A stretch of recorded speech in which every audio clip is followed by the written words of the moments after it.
If you're trying to make a copy for each student in Google Classroom, these are the steps you're going to take. Create the assignment or material based upon what type of device you want to give to them. Add the item, whether it's Google Drive, a link that you're uploading, a link or file you're uploading. Select from your Google Drive which item you would like to add, whether it be a PDF, a Google Doc, a Google Sheet, etc. Once it's added, you want to change it to make a copy for each student.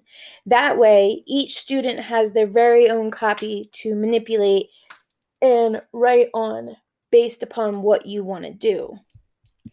So right here is where you want to make sure that make a copy for each student. This way, each student will get their own individual copy.